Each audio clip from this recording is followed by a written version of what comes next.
كلمتين هيتعبوا كل زملكاوي. تعالى اقول لك يا اخويا يا زملكاوي، مع انك ما تساويش كلمه اخويا. هل انت بعد اللي اتعمل فيك ده كله لسه عندك يعني روح؟ فيك نفس؟ قادر تتكلم؟ يعني انت كزملكاوي بواب قادر تحفل عليا انا كاهلاوي؟ يعني انت لسه فيك حيل؟ لسه قادر تقف على رجلك بعد اللي انا بعمله فيك ده كله؟ او بعد اللي انت بتعمله في نفسك؟ او بعد اللي ما هم بيعملوه فيك؟ ايه يا جدع اللي انت بتعمله فيا؟ انا مش لسه واكلك على قفاك واخد من عينك زيزو احسن لاعب عندك؟ يا جدع ده بالونه، دلوقتي زيزو بقى بالونه، وهو دلوقتي زيزو احسن لاعب؟ احسن لاعب.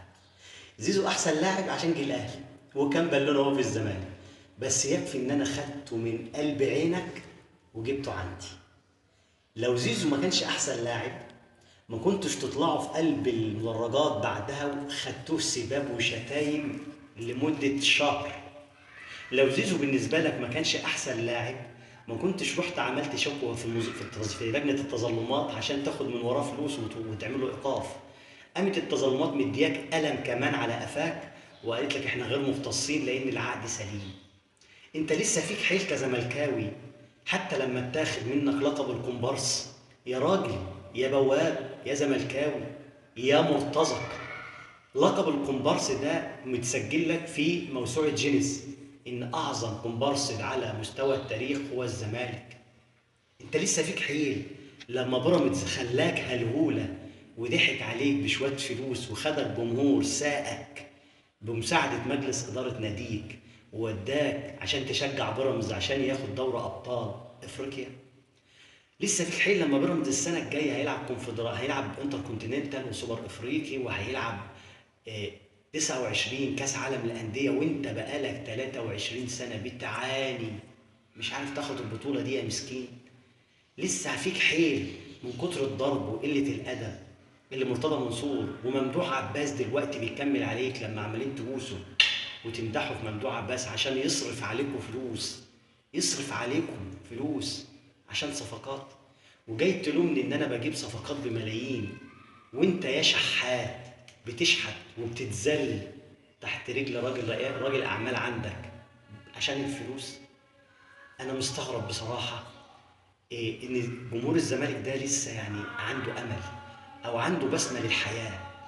يعني احنا كنا بنقول ان نادي الزمالك ده القطب الثاني في مصر، اصبح نادي الزمالك ليس له اي صفه كقطب او خير. هتقول لي ده انا واخد منك السوبر الافريقي وواخد من بيراميدز كاس مصر، هقول لك بلهم واشرب ميته. هيفيدوك في ايه يا مسكين؟ ده انت هتروح تلعب كونفدراليه مع فرق العيانين ورغم كده هيعملوك حصاله. هيعملوك حصاله، حصاله افريقيا الاول. انت جاي تلزق فيا لقب لازق فيك وملكك؟ ده مكتوب في التاريخ اعظم القاب الزمالك حصاله افريقيا. يا ما خدت مركز رابع واكبر نسبه اهداف في شباكك. انت بتتكلم ازاي؟ انت لسه ليك عين؟ ده انت عينك مكسوره مني قبل من غيري. يا مسكين يا مسكين، حط وشك في الارض ما ترفعش عينك في وش الكبير. اما بالنسبه لجمهور النادي الاهلي، مباراه بورتو مباراه مهمه وهقول لك على حاجات لما زملكاوي يكلمك فيها حط صوابعك الاتنين في عينيه وخزقوا بيها. مباراه النهارده بورتو مباراه صعبه، باذن الله الاهلي هيفوز 4-1. يا جدع انت مجنون؟ باذن الله 4-1 للاهلي. حاسبني بعد المباراه باذن الله ان شاء الله الثلاث الصبح جمهور الاهلي يبقى رايح شغله فرحان وجمهور الزمالك رايح شغله تعبان عشان سهر وحزنان. بس ما تقلقش، لو الاهلي كسب هيطلع يقول لك ده انتوا حتى ما عملتوش حاجه بالفوز. اقول له انت مالك يا موكوس؟ عزيزي الاهلاوي، لما زملكاوي يجي يقول لك انتوا بتلعبوا في كاس العالم وشكلكم وحش بعد ما صرفتوا الملايين، قول له وانت مالك؟ احنا صرفنا ملايين من جيبنا ومن فلوسنا، انتوا بتروحوا تصرفوا ملايين على قضايا وايقاف قيد ومديونيات للعيبه انتوا ما تعرفوش عن اساميها حاجه. لما يقول لك انت حصاله كاس العالم قول له حاجه تشرفني لما ابقى حصاله لاكبر انديه العالم وانت حصاله لانديه الدوري المصري والكونفدراليه واضعف دول القاره او اضعف فرق القاره. لما يقول لك ده انتوا جمهور بيب بيب، قول له لما نبقى جمهور بيب بيب احسن ما نبقى جمهور مرتزقه وبنشجع بيراميدز بالفلوس والسندوتشات.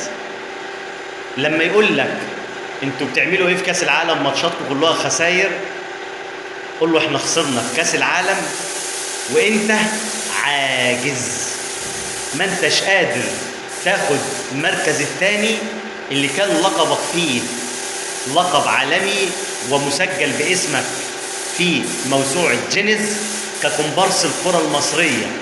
كنت بتاخد المركز الثاني ككومبارس، أصبحت الآن عاجز إن أنت تشارك في دوري أبطال إفريقيا.